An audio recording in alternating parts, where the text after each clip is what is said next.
Falling. We've all felt it. You're up late, working, studying, watching a movie, reading on the computer. Doesn't matter what you're doing. It's the feeling you get. You're tired, your eyes burn, and have the gritty feeling you get after not sleeping for a while. Okay. Can't you go crawl into bed right now and close your eyes for a couple minutes? Try to get a little moisture back into your eyes? That couldn't hurt anything, right? Then you're falling. Like stepping off a cliff. You're in a free fall, though your body isn't even moving. Then, like a bungee cord snapping back, you're jerking awake, heart thumping a little faster, blinking quickly, wondering what just happened. Doctors call it a hypnagogic jerk, a natural reaction, they say, to your brain thinking you're dying when your breathing and heart rate slow as you fall asleep. What the doctors don't know is, your brain is right. Every time you let yourself nod off, every time you feel that falling sensation, you're not falling. You're being pulled down. And one day, your brain won't be able to pull you back up. They will have you. Wake up? It has been reported that some victims of rape during the act would retreat into a fantasy world from which they could not wake up. In this catatonic state, the victim lived in a world just like their normal one, except they weren't being raped.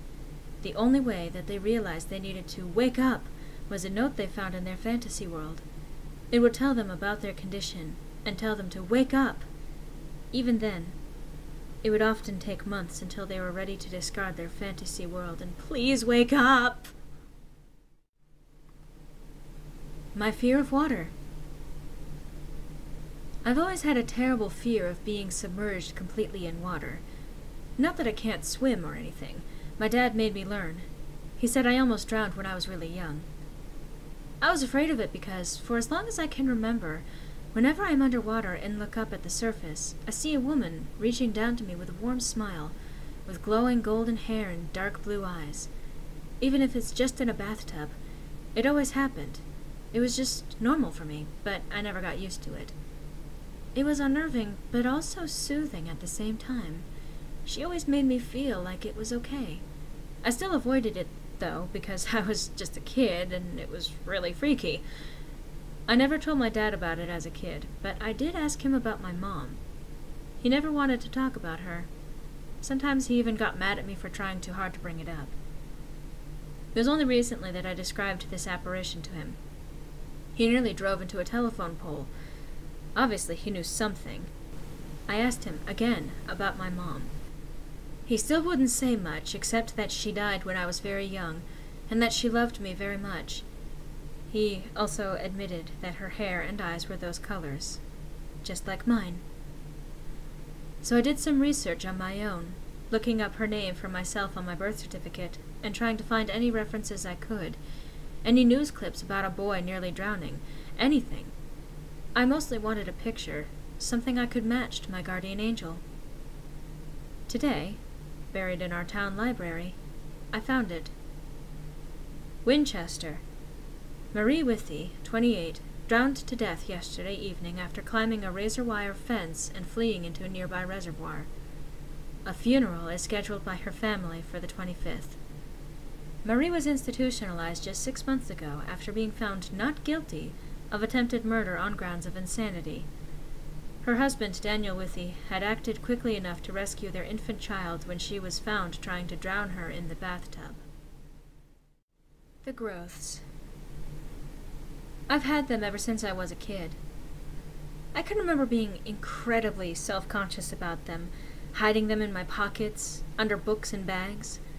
The kids at school never said anything to my face, but I knew they were laughing behind my back. I remember asking my parents to take me to the doctor to get them checked out. The growths on my hands seemed to just be the elephant in the room back then, since they'd just say I was fine and change the subject. But I knew better.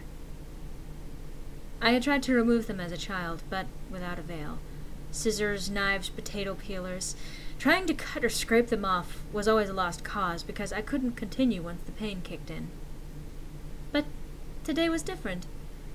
It's amazing how numb you can get with a couple of tourniquets and a bottle of Jack Daniels. I was originally planning to use a sharp knife, but figured that trying to slice through the tough flesh on the growths would be too arduous in my drunken state. I opted for the slightly more technological plan B. I had to hurry, though. I was already pretty lightheaded and was starting to feel dizzy. My hands and forearms, nearly blue from the lack of circulation, couldn't wait much longer either. The whirring of the blender helped me put me in a sort of trance, ready to do what I wanted to do since I first looked down at my strange deformities. I shoved my left hand in first. The immediate sensation of sharp blades slicing through flesh was jarring, but I was surprised at how well the alcohol was working. I expected it to hurt more. I could hear the sharp metal churning and cutting, working perfectly as planned. I pressed my hand down harder. All those bad memories, all the embarrassment, all of those horrible things were now nothing more than thick red pulp. Breaking from the feelings of ecstasy, I pulled out before the blades hit knuckle. I smiled, taking a good look at my new hand. As for the growths, well, 5 down, 5 to go. A bad dream. Daddy, I had a bad dream. You blink your eyes and pull up on your elbows. Your clock glows red in the darkness. It's 3:23. Do you want to climb into bed and tell me about it? No, Daddy. The oddness of the situation wakes you up more fully. You can barely make out your daughter's pale form in the darkness of your room. Why not, sweetie? Because in my dream, when I told you about the dream, the thing wearing Mommy's skin sat up. For a moment, you feel paralyzed. You can't take your eyes off of your daughter. The covers behind you begin to shift. A long detour. The hitchhiker Andy picked up on that July afternoon was one of the stranger people he had met. She had, after warm thanks for stopping, and a moment of tour silence, proclaimed herself to be able to grant a wish. The conjuration she had performed in support of this was quite remarkable. Once the sound of the cymbal had stopped ringing in Andy's head, he was quite impressed. Now, Andy, good Christian that he was always of the opinion that you should do a good deed for its own sake and not for material reward. He lightly waved away the images of wealth or power that the girl suggested. "My one wish, young lady, is to get you to where you're headed." The girl's face contorted with fear as darkness fell outside. Nails. They say that the hour of 3 a.m. is the time when spirits can become active, and I'm sure of that. My apartment was always a little too quiet for one in the city, especially at night. No drunk shouting in the street at that time, no sound of car horns and alarms could penetrate the dark at that particular hour. It's like my apartment was high on a platform, surrounded only by a dense fog that the sharpest of hawk eyes couldn't penetrate. I was usually attempting to sleep at that time after bleaching my skin in the pure electric light of my computer screen. Emphasis on the phrase attempting, because from that stems this tale. I advise you, if you've been here long enough to find it, you'll soon discover of what I'm talking about. I should really tell you anyway, just so you know you're not insane. I know I'm not. Every night for the past 4 months that I decided to make this apartment my home, a strange sound would pierce the strange blur that surrounded my home, or maybe just my mind. I have searched the apartment many times for it, but the hollow-sounding ivory walls and hard pine floors, I couldn't find any source. The sound, at first, was like scratching. If you have fingernails, drag them along a table. Like that. It was slow, and every time I heard it, I froze up. It wasn't as dramatic as anything like ghostly moaning or anything like that, but it still scared me so much I reverted back to childhood and stuck my head under the blanket. During the day, I worked at what could possibly be the most boring place on earth. A factory that stamped out cans. They didn't even need workers, but I really didn't care. It paid the bills, and getting to sit around until someone needed help fixing a machine wasn't too bad. I sort of miss it. There was always something bad happening, though. In retrospect, I feel as though it was following me. For instance, a man's hand ended up getting caught in the stamping machine under a sheet of aluminum. The crunch was sickening. It sounded like a dog chewing upon a bone. That same splintering sound. Every night, I would retire from this slightly gory boredom to my apartment, back to my beloved computer. The cycle was always the same. Work, computer, scratching sound. I never really thought to ask anyone about it. I would usually forget about it by morning. But one day I didn't. I sat there in my folding chair at work, surrounded by the drab, bleak, gray concrete walls. A long-ignored cigarette that was gradually becoming one trembling tower of ashes in my grasp, trying to think of a way to discover whatever this thing was. Why wouldn't I just follow it? Get my nerves together and find the continual source of fear for me. It made me cold at the thought, but I knew I had to do it. So, that night, I turned off the computer as usual, but then took one extra step. I grabbed a flashlight. It would be faster than dashing across the room to my light switch. It could even be mice, I thought to myself as I slipped into bed, wearing the hero's garb of any sleepy man, a pair of boxers and socks. At least if I ran crying out of the building, a few people could get a laugh. The clock slowly began to head towards 3 o'clock. My heart began to pound nervously. Like a sword, I held the turned-off flashlight to my bare chest. The necklace around my neck felt strangely cold, even though I had at least 3 comforters on. Oh, the joys of a particularly cold winter. Closing my eyes, I heard the scratching. Slowly, it got louder. My hand began to shake, but I kept my eyes shut. Why wasn't I turning on the light? Why wasn't I looking? Because there was a new sound. A tinkling, strange shaking, like a maraca full of metal instead of beans or beads. A loud thunk against my door made me leap up. Turning on the flashlight, I managed to run to the light switch and flick it on as well. With an icy, trembling hand, I opened the door. What I saw will never leave my mind. There was the source of my fear, the thing that had somehow invaded my home. An oddly small, waif-like creature, like a starving child with skin that was too pale.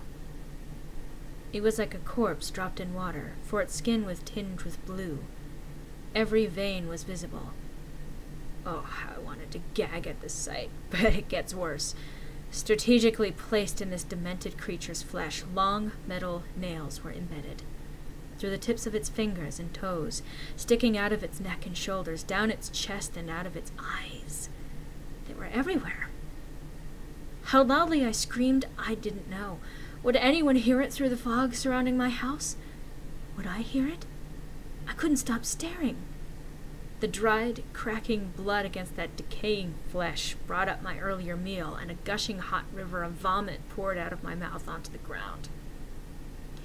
I backed up as the creature took a step. Its lank hair was missing in chunks, and as it stepped closer, its feet dragged upon the floor, the nails in them making a scratching sound. Why I had to keep my room in a state of continual chaos, I don't know, but the mess was astounding. Of course I fell. Scrambling back, I stared in horror at the dead thing. It didn't move right, I realized. It just didn't walk. Its motions were snappy and disjointed, and one foot dragged behind it while the other advanced towards me. In its hand, there was a heavy, rusted hammer, dripping with what I hope was water. It was slightly rust-colored. I couldn't bear to see it, but in the other there was a plastic grocery bag that sagged and poked out with a weight within it, as if someone hung a porcupine from a diaper. I felt the wall against my back. The creature moved forward. I was paralyzed with fear at the sight of it. It was so grotesque. In front of me, it stopped. I noticed the puncture marks on its tiny calves where the nails were, and I felt a strange sense of pity. The bag in its hand split a little, and the sight of what was within it made me let out an audible and most likely bile-scented groan. A nail jutted out. I cried out loudly as the thing pounced upon me. As I felt the first nail go into my eye, it was worse. Through the blood blocking my vision, I could see its tiny mouth pull back in a widely toothed smile, the nails in its lips making them split and gush rotten black blood down onto me. I moaned in pain again as another nail entered my second eye. Blindly I swatted, but it was to no avail. Perhaps it would be over soon. Perhaps death would be better than being tormented by this rotten thing. But still, the nails entered. Still, I cried out loudly, especially when I was dragged. I couldn't see where, but damn, it hurt.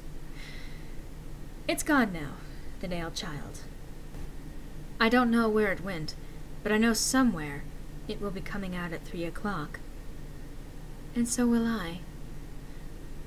I think you ought to check your clock, because it looks like this bag in my hand is about to split. I'm so excited to see you. In the shower.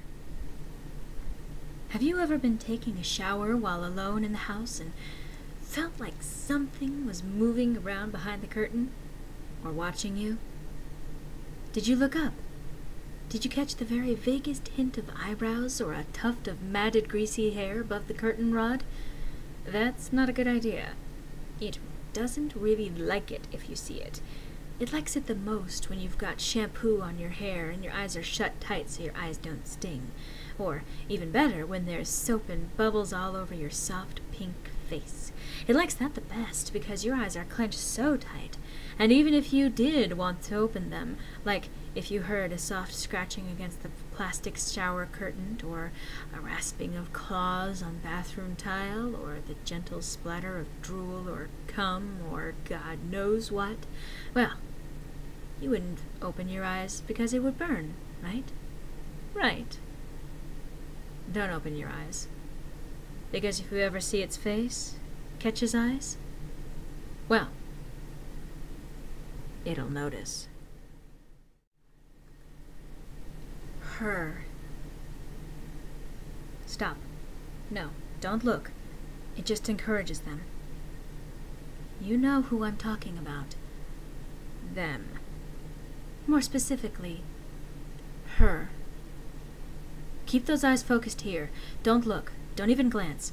Use your peripherals, because I know you see her. Just at the very edge of your vision. Glance to the left side of the monitor, but don't glance beyond it. There. Your peripherals should have picked up a bit more. You saw her in the corner, didn't you? You saw her black hair billowing against her pale face, the loose nightgown she wears over her emaciated frame. She's been there for a while, just waiting. That's how they spend their time. The spirits of the damned. The ones unfit for heaven, yet avoiding hell.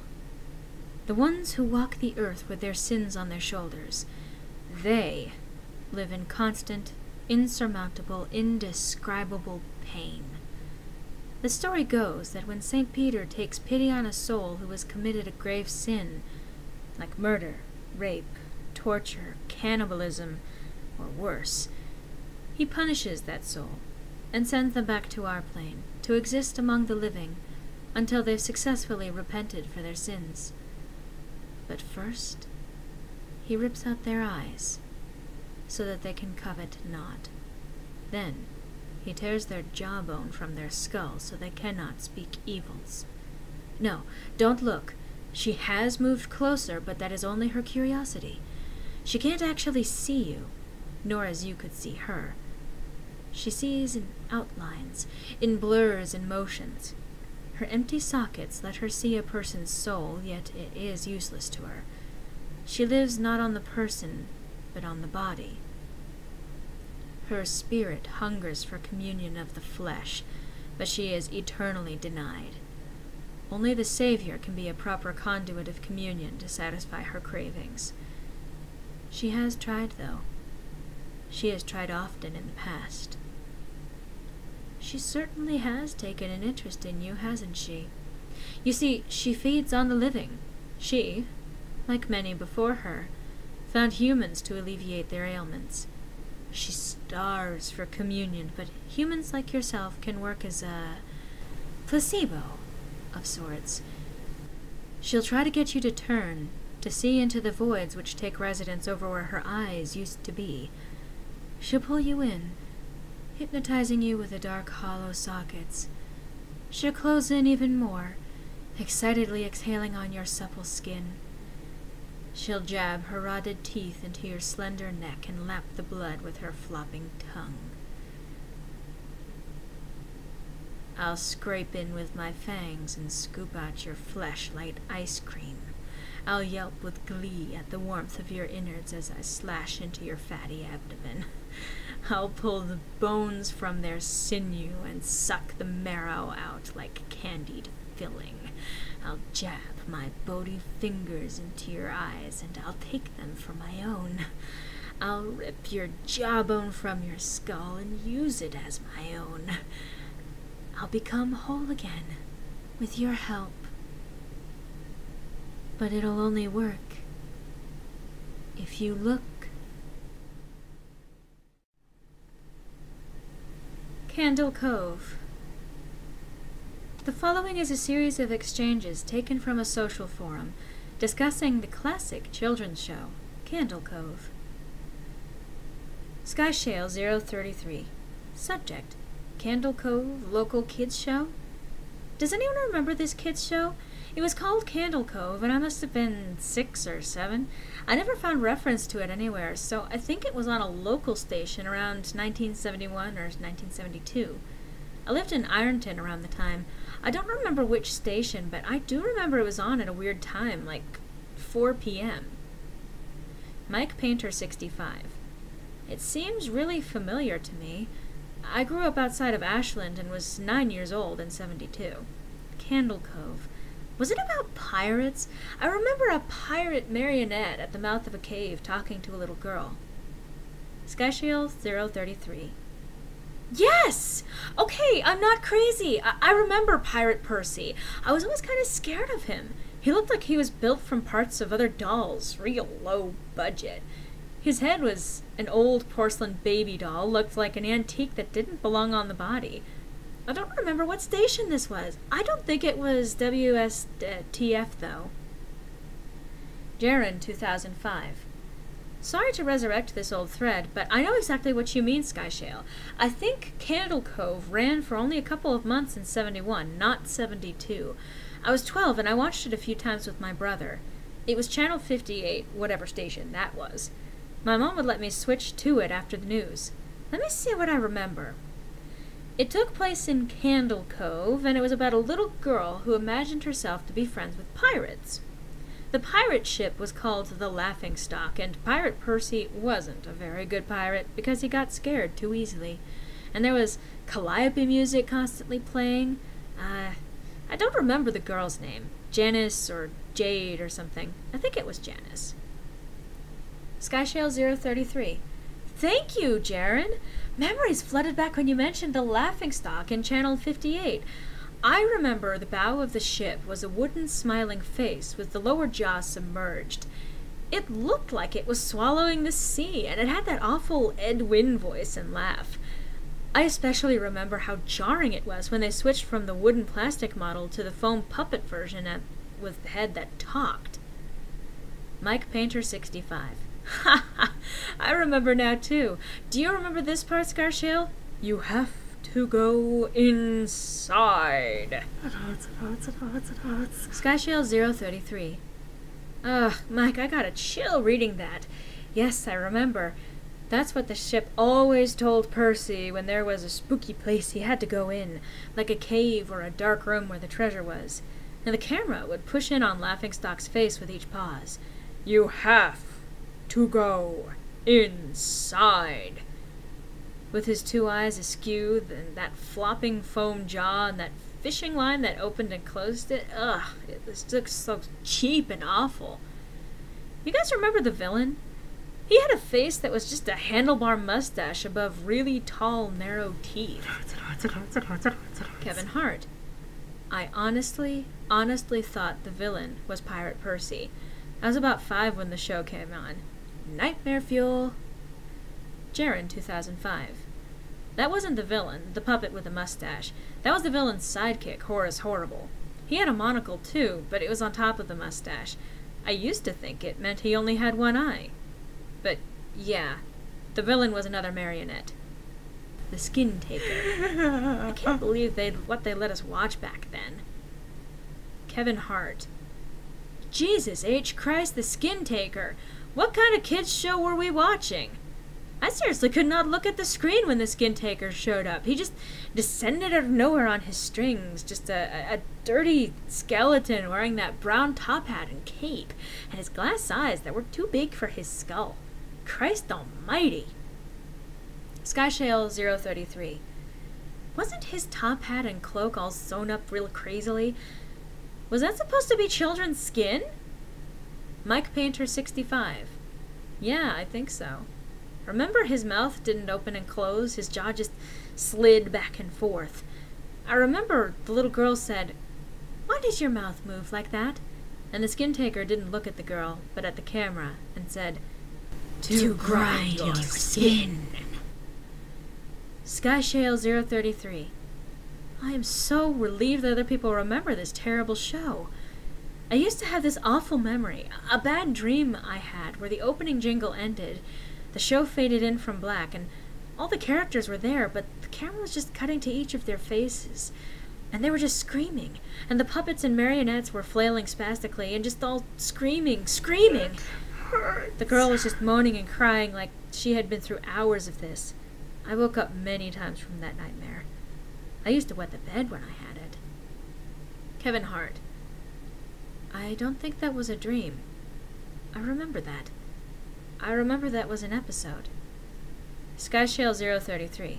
No, not possible. There was no plot or anything. I mean literally just standing in place, crying and screaming for the whole show. Kevin Hart. Maybe I'm manufacturing the memory because you said that, but I swear to God I remember seeing what you described. They just screamed. Jaren, 2005. Oh God, yes. The little girl, Janice. I remember seeing her shake.